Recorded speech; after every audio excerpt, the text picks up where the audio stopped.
Sa ibang balita, patuloy ang pagtutol ng mga mangingisda sa amended Fisheries Code na naghihigpit kontra iligal na pangingisda. Sagot ng mga taga Navotas Fishport dyan, isa na namang fish holiday. May live report si Athena Imperial. Athena. Tama ka dyan, Rhea. Nagdaraos na naman ngayong araw na ito ng fish holiday ang mga fish traders dito sa Navotas Fishport. Kung mapapansin mo, kung nasa saan ako ngayon, walang masyadong nagtitinda. No? Nandito ako ngayon sa Markets 3, 4, and 5 nitong Navotas Fishport.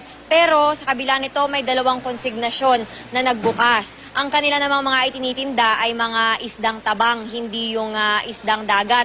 At pagdating namin dito, kaninang alas 4 ng umaga ay may mga namamakyaw na din o yung mga tindera sa palengke na kumukuha dito sa Markets 3, 4, and 5 ng kanilang mga ititinda sa palengke. Ang fish holiday ay bilang protesta nila sa Republic Act 10654 o ang Amended Fisheries Code. Sa batas na ito, mas mahigpit na parusang ipapataw sa mga iligal na nangingisda. 100 to 150,000 umano ang multa sa maliliit na barko. Sa medium scale naman, 1 milyon ang penalty. Kaya naman tutol ang mga taga Navotas Fishport sa pagpapatupad ng nasabing batas. Tinagurigan nga itong mga fish trader na death sentence sa mga mangingisda. Katunayan, may memo ang Navotas Fish Traders Association na nanawagan sa lahat ng fish brokers, biyaheros, buy and sell at mamimili sa lahat ng palengke rito sa Fishport na suportahan itong fish holidays na nangangahulugan nga na walang unloading ng panindang isda o bentahang gaganapin.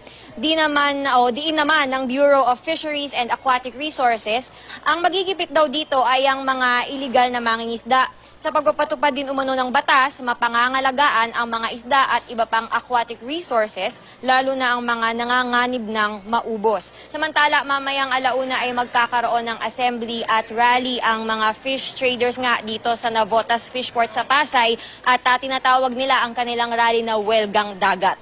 At yan muna ang pinakahuling balita mula rito sa Navotas. Rhea? Maraming salamat, Athena Imperial.